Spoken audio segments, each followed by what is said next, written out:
অবশেষে খুলে গেল এসএসকেএম এর নতুন অধ্যায়। অনন্য নামে আত্মপ্রকাশ করল নবনির্মিত উডবান 2 ওয়ার্ড। মুখ্যমন্ত্রী তথা স্বাস্থ্যমন্ত্রী মমতা বন্দ্যোপাধ্যায়ের হাতেই 16 সেপ্টেম্বর উদ্বোধন হয়েছিল এই বহুতলের। শনিবার থেকে আনুষ্ঠানিকভাবে চালু হল এই পরিষেবা।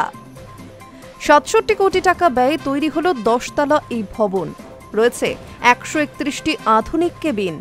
শীততাপ নিয়ন্ত্রিত অত্যাধুনিক পরিকাঠামোযুক্ত এই ওয়ার্ডের সাজসজ্জা দেখে বেসরকারি হাসপাতালের সঙ্গে তুলনা টানা শুরু হয়ে গিয়েছে ইতিমধ্যেই। মুখ্যমন্ত্রীও বলেছিলেন, এই পরিকাঠামো ভালো ভালো প্রাইভেট হাসপাতালকেও টেক্কা দেবে। উদ্বোধনী দিনে মুখ্যমন্ত্রী জানিয়েছিলেন, সিঙ্গেল কেবিনের ভাড়া ৫,০০০, সিঙ্গেল স্যুট ৮,০০০, এইচডিইউ শয্যা ১২,০০০ এবং আইটিইউ শয্যা ১৫,০০০ দৈনিক হারে।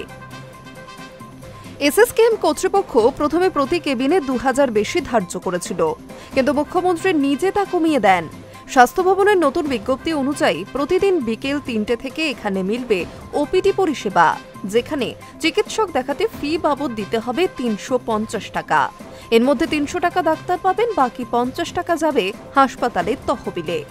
স্বাস্থ্য দফতরের দাবি, এই পরিষেবা বেসরকারি হাসপাতালের তুলনায় অনেকটাই সস্তা।